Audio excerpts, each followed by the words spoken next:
All right, let's get right into it. If you just glance at the headlines, the US economy looks pretty good, right? The stock market's hitting all-time highs. We're told inflation is cooling off. It feels like things are looking up. But if you look just beneath the surface, there's a huge, quiet crisis brewing that almost nobody is talking about. And it's a crisis built entirely on debt. So you've basically got these two completely different stories being told at the same time. On one side, you have the headlines screaming about strong consumer spending and a booming market.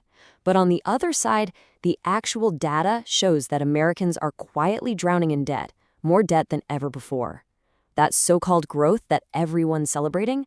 Well, turns out it's being bankrolled by a massive consumer debt crisis that's hiding in plain sight. So here's how we're going to break this all down today. First up, we're going to look at the sheer scale of this debt problem. Then we'll get into the difference between good debt and, well, ugly debt. We'll zero in on the real danger, what we're calling the 21% interest trap, and we'll unpack how buy now, pay later is really just a clever marketing trick. And finally, we're going to connect all the dots to see what this means for the big picture. Okay, so let's start by zooming all the way out. To really get a handle on the pressure that families are feeling, you kind of have to look at the national situation first. And honestly, the scale of this problem is, well, it's just staggering. Yep, you're seeing that right. $38 trillion. The U.S. now owes more money than any nation in the history of the world. Think about this. We're spending $1 trillion a year just on the interest payments for that debt. That's more than we spend on our entire national defense. We are literally borrowing new money just to pay the interest on the money we already borrowed. It's a crazy cycle. And here's where it gets even crazier. It's not just the government.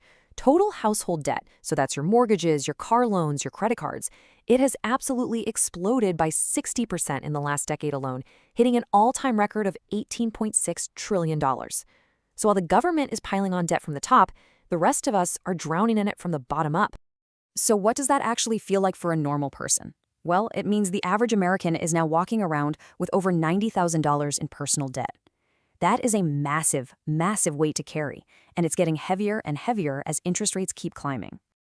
And this quote just nails it, doesn't it? All that strong consumer spending, the flashy headlines about the market, it is all being held together by borrowed money. It creates this illusion of strength, but just like duct tape, you know it's not a real fix. It's just a temporary patch holding together a foundation that is starting to really crack. Now, it's super important to understand that not all debt is the same. You know the movie, The Good, the Bad, and the Ugly? Well, that's kind of how debt works too. You've got your good debt, your bad debt, and then you've got your really ugly debt. So the single biggest chunk of all this is mortgage debt, right? It's sitting at about $13 trillion. But this is what most experts would call good debt. And why is that? Because you're investing in an asset, your house, that hopefully goes up in value over time.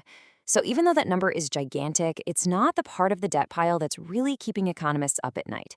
The real trouble is lurking somewhere else.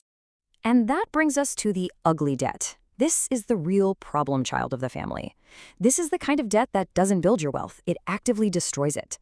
And at the very top of that list, the absolute apex predator of personal finance is credit card debt. For the first time in history, the total amount of credit card debt in the US has crossed $1 trillion. We've actually racked up more credit card debt in just the last 4 years than we did in the entire decade after the 2008 financial crisis. This isn't just about people buying stuff they want. This is about people relying on this debt just to get by. And here is where you can see the wheels starting to come off. The number of people who are in serious delinquency, that means they're 90 days or more late on their payments, has climbed to over 12%. That is the highest level we've seen since the 2008 financial crisis. It's a massive red flag that millions of people are falling off a financial cliff. Now, look at this number right here, 21%. This is the average interest rate on a credit card. And this, my friends, is the heart of the trap. For that 12% of people who are already falling behind, they're not just late on their payments. They are getting absolutely crushed by compounding interest that makes it almost impossible to ever dig themselves out. This is exactly where that terrifying debt spiral begins.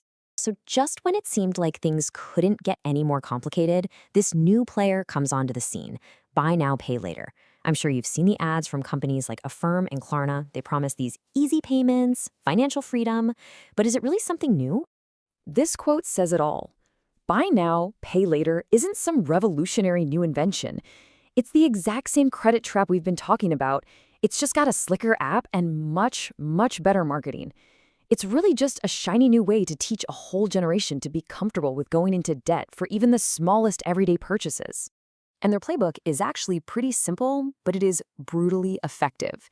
It starts with that easy, tempting promise. You get that instant gratification. You get your stuff right away. But then, if you slip up and miss a payment, that's when the hidden costs start to kick in.